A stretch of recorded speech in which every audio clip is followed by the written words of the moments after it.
Halo rakyat biasa. Di video kali ini kita bakal ngebahas tokoh yang sangat berpengaruh di Indonesia, yaitu Jenderal Sudirman. Sebenarnya materi kita itu ada di Google teman-teman. Tapi buat teman-teman semua yang males baca Google atau gimana nih, teman-teman bisa simak video kita berdua ya teman-teman.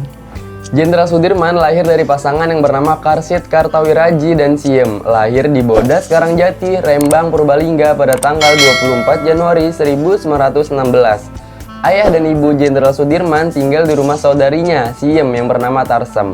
Tarsem ini memiliki suami yang menjabat sebagai camat pada saat itu. Suaminya bernama Raden Cokro Sunaryo. Yang memberikan nama Sudirman adalah pamannya yang seorang priayi, yang bernama Raden Cokro Sunaryo. Menurut penanggalan Jawa, lahir pada Minggu Pon pada bulan Maulid. Dalam kalender Hijriyah adalah bulan Rabiul Awal. Karena kondisi keuangan Raden Cokro Sunaryo lebih baik daripada orang tua Jenderal Sudirman, Raden Cokro Sunaryo mengadopsi Jenderal Sudirman sebagai anaknya dan memberikan nama Raden di depan nama Sudirman. Jenderal Sudirman tidak tahu kalau Raden Cokro Sunaryo bukan ayah kandungnya sampai berusia 18 tahun. Setelah Cokro Sunaryo pensiun sebagai camat, Jenderal Sudirman ikut dengan keluarganya ke Manggisan Cilacap. Disinilah Jenderal Sudirman tumbuh besar. Di Cilacap, Jenderal Sudirman memiliki seorang adik yang bernama Muhammad Samingan. Ayahnya Jenderal Sudirman meninggal dunia ketika usianya baru 6 tahun. Dan ibunya menitipkan kedua anaknya ke kakek iparnya lalu pulang ke kampung halamannya di Parakan Onje, Aji Barang. Jenderal Sudirman dibesarkan dengan kisah-kisah kepahlawanan dan juga diajarkan etika dan tata krama priayi serta ilmu agama. Sudirman kecil dan adiknya mempelajari ilmu agama dari Kiai Kohar. Jenderal Sudirman dikenal taat beragama karena taat beribadah dan selalu sholat tepat waktu. Saat berusia 7 tahun, Jenderal Sudirman terdaftar di sekolah pribumi. Namun, Jenderal Sudirman diminta untuk berhenti sekolah karena sering diejek bersekolah di sekolah pemerintahan. Tapi, Jenderal Sudirman menolak permintaan itu. Pada tahun ke-7, Jenderal Sudirman dipindahkan ke sekolah taman siswa. Lalu Jenderal Sudirman dipindahkan ke sekolah menengah Wirotomo. Setelah sekolah taman siswa ditutup oleh pemerintah karena tidak terdaftar dan dianggap sebagai sekolah liar. Jenderal Sudirman sangat cerdas, sampai-sampai gurunya yang bernama Suwarjo Tirto Supono menyatakan bahwa Jenderal Sudirman sudah mempelajari pelajaran tingkat 2 pada saat Jenderal Sudirman masih di tingkat 1. Meskipun Jenderal Sudirman tidak berbakat dengan kaligrafi Jawa, tapi Jenderal Sudirman sangat pandai dalam pelajaran matematika, ilmu alam, dan menulis, baik bahasa Belanda maupun Indonesia. Jenderal Sudirman menjadi sangat taat beragama di bawah bimbingan gurunya, Raden Muhammad Khalil. Kematian ayah tirinya membuat keluarganya jatuh miskin, tapi Jenderal Sudirman masih diperbolehkan bersekolah tanpa membayar sampai lulus sekolah. Pada usia 19 tahun, Jenderal Sudirman menjadi guru praktik di Wirotomo. Ketika Perang Dunia pecah di Eropa, Jepang yang telah bergerak mendekati Cina daratan diperkirakan akan menginvasi Hindia Belanda. Mendengar kabar itu, pemerintah kolonial Belanda mulai mengajari masyarakat pribumi untuk menghadapi serangan udara. Kemudian Belanda membuat tim persiapan serangan udara. Jenderal Sudirman yang sangat dihormati masyarakat Cilacap diminta untuk memimpin tim yang ada di Cilacap. Selain mengajari masyarakat prosedur serangan udara, Jenderal Sudirman juga membuat pos-pos pemantauan di berbagai wilayah. Jepang mulai menduduki Hindia Belanda pada awal 1942 setelah memenangkan beberapa pertempuran melawan pasukan Belanda. Pada 9 Maret 1942, pemerintahan kolonial Belanda menyerah dan Jepang berhasil menduduki Hindia Belanda. Peristiwa ini membuat perubahan drastis dalam pemerintahan Hindia dan semakin memperburuk kualitas hidup warga non-Jepang di Hindia. Banyak masyarakat pribumi yang menderita dan mengalami pelanggaran hak asasi manusia di tangan Jepang. Di Cilacap, sekolah tempat Jenderal Sudirman mengajar ditutup dan dialihfungsikan menjadi pos militer. Ini adalah bagian upaya pemerintah Jepang untuk menutup sekolah-sekolah swasta. Jenderal Sudirman meminta untuk membuka sekolahnya lagi setelah meyakinkan Jepang sekolah itu kembali dibuka. Tapi dengan peralatan seadanya saja. Selama periode ini, Jenderal Sudirman banyak melakukan kegiatan sosial, kemanusiaan, dan menjadi ketua Koperasi Bangsa Indonesia. Jenderal Sudirman diminta untuk bergabung dengan Tentara Pembela Tanah Air atau biasa yang disebut PETA. Tepatnya setahun setelah menjabat sebagai perwakilan di Dewan Karesidenan yang dijalankan oleh Jepang pada awal tahun 1944. Jepang sendiri membentuk PETA pada Oktober tahun 1943 untuk menghalau sekutu. Jepang merekrut para pemuda yang belum terkena kontaminasi oleh pemerintahan Belanda. Awalnya Jenderal Sudirman ragu karena cedera lutut yang dialaminya pada saat remaja. Tapi akhirnya Jenderal Sudirman setuju untuk memulai pelatihannya di Bogor, Jawa Barat. Di Bogor, Jenderal Sudirman dilatih oleh para perwira dan tentara Jepang. Setelah 4 bulan pelatihan, Jenderal Sudirman ditempatkan di Batalion Kroya, Banyumas, Jawa Tengah. Jenderal Sudirman yang menjadi komandan peta berlalu tanpa banyak peristiwa. Hingga pada tanggal 21 April 1945, komandan lainnya yang bernama Kusairi mulai melancarkan pemberontakan terhadap Jepang. Jenderal Sudirman diperintahkan untuk menghentikan pemberontakan tersebut, tapi dengan syarat jangan membunuh dan tidak memusnahkan lokasi persembunyiannya. Dan akhirnya Kusairi menyerah. Kejadian ini membuat Jenderal Sudirman dihormati sekaligus mendapat dukungan dari petinggi-petinggi tentara Jepang. Lalu Jenderal Sudirman dan para bawahannya dikirim ke kamp pelatihan di Bogor dengan alasan akan dilatih. Tapi sebenarnya Jenderal Sudirman dan anak buahnya dipekerjakan sebagai pekerja kasar dalam upaya pencegahan pemberontakan lagi. Berita pengeboman Hiroshima dan Nagasaki sampai di Hindia Belanda pada awal Agustus 1945 yang kemudian diikuti oleh proklamasi kemerdekaan Indonesia pada tanggal 17 Agustus. Hal ini menyebabkan kontrol Jepang yang mulai melemah. Jenderal Sudirman memimpin pelarian dari pusat penahanan di Bogor. Banyak yang ingin membunuh tentara Jepang tetapi dilarang oleh Jenderal Sudirman. Setelah memerintahkan teman-temannya pulang ke kampung halamannya, Jenderal Sudirman ke Jakarta untuk menemui Presiden Soekarno. Presiden Soekarno meminta Jenderal Sudirman untuk memimpin melawan pasukan Jepang di Jakarta. Tetapi Jenderal Sudirman menolaknya karena tidak terbiasa dengan lingkungan di Jakarta. Namun Jenderal Sudirman menawarkan diri untuk memimpin pasukan di Kroya. Jenderal Sudirman bergabung dengan pasukannya pada tanggal 19 Agustus 1945. Pada saat yang sama, pasukan sekutu sedang dalam proses merebut kembali kepulauan Indonesia untuk Belanda. Pada tanggal 23 Agustus 1945, Presiden Soekarno mengumumkan membentuk Tentara Kebangsaan. Setelah Presiden Soekarno membuat Badan Keamanan Rakyat, Jenderal Sudirman dan rekannya sesama tentara peta mendirikan cabang Badan Keamanan Rakyat di Banyumas pada akhir Agustus. Sebelumnya, Jenderal Sudirman singgah di Kroya dan mengetahui bahwa batalion di Kroya telah dibubarkan. Dalam pertemuannya dengan Komandan Jepang Saburo Tamura dan Residen Banyumas Iwashige, Jenderal Sudirman dan Ishak Cokro Adisuryo memaksa Jepang untuk menyerahkan diri dan memberikan semua senjatanya. Sementara itu, kerumunan warga di Indonesia bersenjata mengepung kamp Jepang. Senjata ini digunakan oleh unit Jenderal Sudirman dan menjadikan unitnya yang memiliki senjata terbaik di Indonesia. Sisa senjatanya juga dibagikan ke unit lainnya. Sebagai negara yang baru merdeka, belum memiliki militer yang profesional. Pada tanggal 5 Oktober 1945, Presiden Soekarno membentuk Tentara Keamanan Rakyat yang sekarang dikenal sebagai Tentara Nasional Indonesia. Sebagian personilnya adalah mantan tentara Kenil, tentara peta, dan tentara Heiho. Supriyadi diangkat sebagai Panglima Besar Tentara Keamanan Rakyat, namun ia tidak muncul. Lalu, Kepala Staf Letnan Urip Sumaharjo ditetapkan sebagai pimpinan sementara. Pada bulan Oktober, pasukan Inggris yang bertugas melucuti senjata tentara Jepang ingin memulangkan tawanan Belanda. Tibanya di Semarang dan bergerak menuju Magelang, bukannya memulangkan tawanan Belanda, Inggris malah mempersenjatai tawanan Belanda dan sedang mempersiapkan pangkalan militer di Magelang. Jenderal Sudirman yang mengetahui hal tersebut mengirim beberapa pasukannya di bawah pimpinan Letnan Kolonel Isdiman untuk mengusir mereka. Misi ini pun berhasil dan tentara Eropa menarik diri dari Ambarawa di tengah-tengah Magelang dan Semarang. Pada tanggal 12 November 1945 diadakan pertemuan Tentara Keamanan Rakyat untuk memilih pemimpin Tentara Keamanan Rakyat melalui voting suara. Jenderal Sudirman menang dengan 22 suara, sedangkan Urip dengan 21 suara. Jenderal Sudirman yang saat itu berusia 29 tahun sangat terkejut karena terpilih sebagai pemimpin Tentara Keamanan Rakyat. Jenderal Sudirman menawarkan diri untuk melepaskan jabatan itu dan menyerahkannya kepada Urip. Tapi peserta rapat tidak mengizinkannya. Jenderal Sudirman yang menjadi pemimpin TKR tetap memilih Urip sebagai kepala staf. Jenderal Sudirman kembali ke Banyumas sambil menunggu persetujuan pemerintah tentang pengangkatannya sebagai pemimpin TKR dan membuat strategi untuk mengusir tentara sekutu. tentara gabungan Inggris Belanda sampai di tanah Jawa pada bulan September, dan pertempuran besar telah terjadi di Surabaya pada akhir Oktober dan awal November.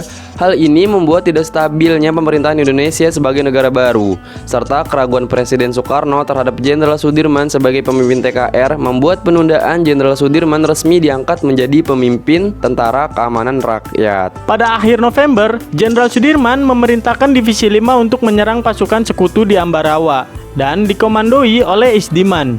Kota itu sangat penting karena memiliki barak militer dan fasilitas pelatihan yang sudah ada sejak zaman penjajahan. Tapi serangan ini berhasil dilumpuhkan oleh pasukan sekutu. Dengan serangan udara dan tank-tank sekutu, hal ini membuat pasukan Jenderal Sudirman untuk mundur. Dalam peristiwa ini, Isdiman tewas dalam pertempuran. Jenderal Sudirman kemudian memimpin divisinya untuk serangan lain terhadap pasukan sekutu. Pasukan Jenderal Sudirman dipersenjatai senjata seadanya, bambu runcing dan katana sitaan sebagai senjata. Sedangkan tentara Inggris memiliki senjata modern. Jenderal Sudirman memimpin di barisan depan dengan katana sebagai senjatanya. Pada saat itu, fasilitas serangan udara milik sekutu telah musnah karena tentara gerilya menghancurkan lapangan udara di Kalibanteng di Semarang. Tentara sekutu berhasil dipukul mundur dan bersembunyi di Benteng William. Pada 12 Desember, Jenderal Sudirman memimpin pengepungan 4 hari yang membuat tentara sekutu mundur ke Semarang. Pertempuran Ambarawa membuat nama Jenderal Sudirman semakin dipercaya untuk memimpin Tentara Keamanan Rakyat. Ini membungkam orang-orang yang saat itu ragu dan menyatakan Jenderal Sudirman tidak layak sebagai pemimpin Tentara Keamanan Rakyat. Pada tanggal 18 Desember, Jenderal Sudirman dinobatkan sebagai Panglima Besar Tentara Keamanan Rakyat. Sementara itu, pemerintah Indonesia memindahkan pusat pemerintahan dari Jakarta ke Yogyakarta karena Jakarta pada saat itu di bawah kontrol Belanda. Delegasi yang dipimpin Perdana Menteri Sultan Syahrir melakukan negosiasi dengan Belanda tentang pengakuan kedaulatan Indonesia, namun tidak berhasil. Pada tanggal 25 Mei, Jenderal Sudirman kembali diangkat menjadi Panglima Besar setelah reorganisasi dan perluasan militer. Jenderal Sudirman bersumpah untuk melindungi Indonesia sampai titik darah penghabisan. Menteri Pertahanan yang berhaluan kiri Amir Syarifuddin memperoleh kekuasaan yang besar dan didanai berbagai partai politik. Dia mengumpulkan tentara sosialis dan komunis di bawah kontrolnya. Dia membuat pendidikan di tubuh angkatan perang untuk menyebarkan ideologi komunisnya. Jenderal Sudirman dan Urip sangat sibuk dengan penerapan perlakuan yang sama bagi tentara. Dengan latar belakang militer yang berbeda, tapi rumor yang beredar Jenderal Sudirman sedang mempersiapkan melakukan kudeta. Pada bulan Juli, Jenderal Sudirman mengkonfirmasi melalui Radio Republik Indonesia, menyatakan bahwa ia seperti semua rakyat Indonesia adalah abdi negara, dan jika ia ditawari jabatan presiden, ia akan menolaknya. Di kemudian hari, Jenderal Sudirman mengumumkan bahwa tidak ada tempat bagi politik di militer dan tidak ada tempat bagi militer di politik. Sementara itu, Sultan Syahrir pun terus berusaha melakukan negosiasi dengan pasukan sekutu. Pada tanggal 7 Oktober 1946, Sultan Syahrir dan Perdana Menteri Belanda Wim Schermerhorn sepakat untuk melakukan gencatan senjata. Lalu terjadilah perjanjian yang dinamai Perjanjian Linggarjati. Jenderal Sudirman secara lantang juga menentang perjanjian itu karena ia tahu perjanjian itu akan merugikan kepentingan Indonesia. Namun dirinya menganggap juga wajib mengikuti perintah. Pada awal 1947 sudah relatif damai setelah Perjanjian Linggarjati. Jenderal Sudirman mulai berupaya melakukan reorganisasi militer, dan pada tanggal 3 Juni 1947, Tentara Nasional Indonesia berhasil diresmikan.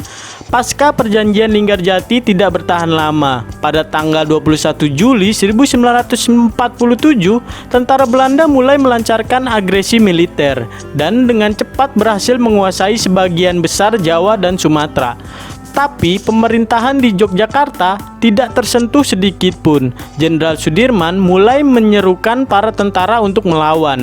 dengan semboyan Ibu Pertiwi memanggil. Namun usaha ini gagal karena tentara Indonesia tidak siap dan sebagian besar wilayah berhasil ditaklukkan dengan cepat. Tak lama setelah itu, Syarifuddin digulingkan dalam mosi tidak percaya atas keterlibatannya dalam perjanjian Renville. Pada tanggal 18 September 1948, Syarifuddin mulai mengumpulkan tentara dari Partai Sosialis, Partai Komunis, dan anggota sentral organisasi buruh Indonesia untuk mengobarkan revolusi proletar di Madiun, Jawa Timur. Jenderal Sudirman yang saat itu sedang sakit mengirim Nasution untuk meredamkan revolusi.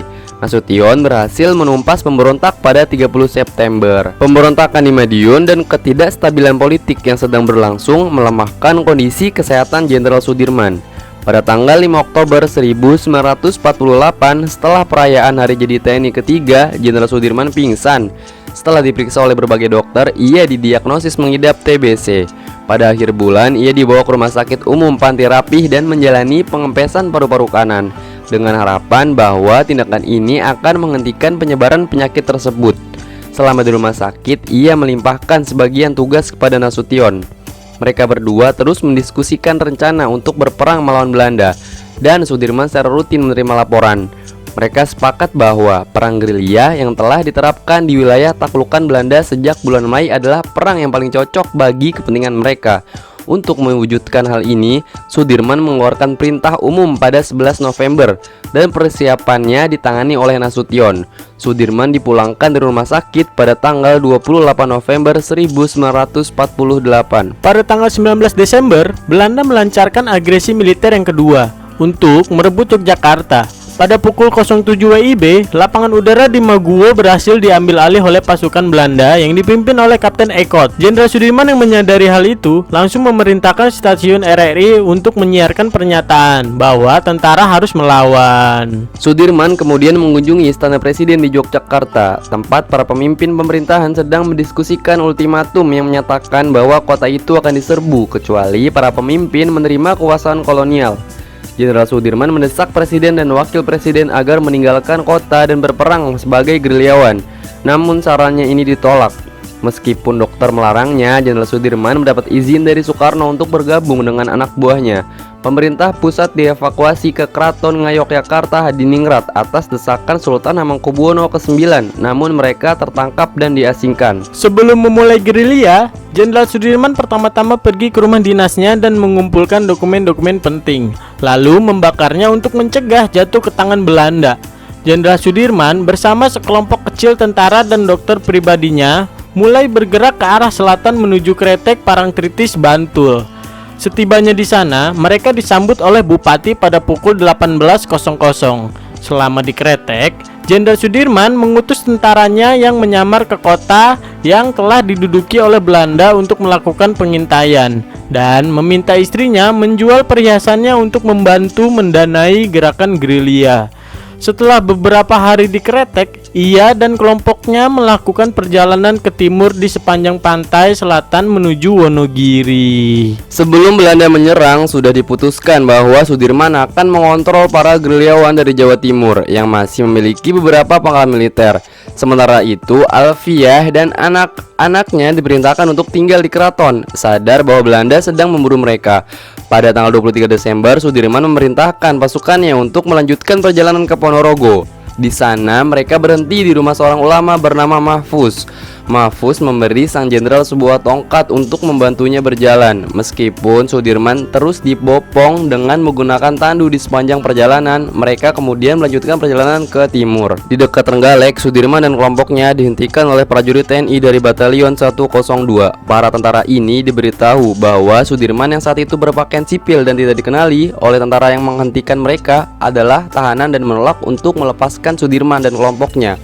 Mereka mencurigai konvoi Sudirman yang membawa peta dan catatan militer Indonesia, benda yang mungkin dimiliki oleh mata-mata. Ketika sang komandan Mayor Zainal Fanani datang untuk memeriksa keadaan, ia menyadari bahwa orang itu adalah Jenderal Sudirman dan segera meminta maaf. Fanani beralasan bahwa tindakan anak buahnya sudah tepat karena menjaga wilayah dengan seksama. Ia juga menyebutkan tentang sebuah pos di Kediri dan menyediakan mobil untuk mengangkut Jenderal Sudirman dan pasukannya. Setelah beberapa saat di Kediri, mereka melanjutkan perjalanan lebih jauh ke timur. Setelah mereka meninggalkan kota pada tanggal 24 Desember, Belanda berencana untuk menyerang Kediri. Serangan Belanda yang berkelanjutan menyebabkan Jenderal Sudirman harus mengganti pakaiannya dan memberikan pakaian lamanya pada salah seorang prajuritnya yang bernama Letnan Heru Keiser yang memiliki kemiripan dengan Jenderal Sudirman. Keiser diperintahkan untuk menuju selatan bersama sekompi besar tentara, mengganti pakaiannya dan diam-diam kembali ke utara. Sedangkan Jenderal Sudirman menunggu di Karangnoko. Pengalihan ini berhasil dan pada tanggal 27 Desember, Jenderal Sudirman dan anak buahnya bergerak menuju desa Jambu dan tiba pada 9 Januari 1949. Di sana, Jenderal Sudirman bertemu dengan beberapa menteri yang tidak berada di Yogyakarta saat penyerangan. Supeno, Susanto, Trituprojo, dan Susilowati. Bersama para politisi ini, Jenderal Sudirman berjalan ke Banyutuo sambil memerintahkan beberapa tentaranya untuk menahan pasukan Belanda. Di Banyutuo, mereka menetap selama seminggu lebih. Namun, pada tanggal 21 Januari, tentara Belanda mendekati desa. Jenderal Sudirman dan rombongannya terpaksa meninggalkan Banyutuo, berjalan menembus jalan dalam hujan lebat.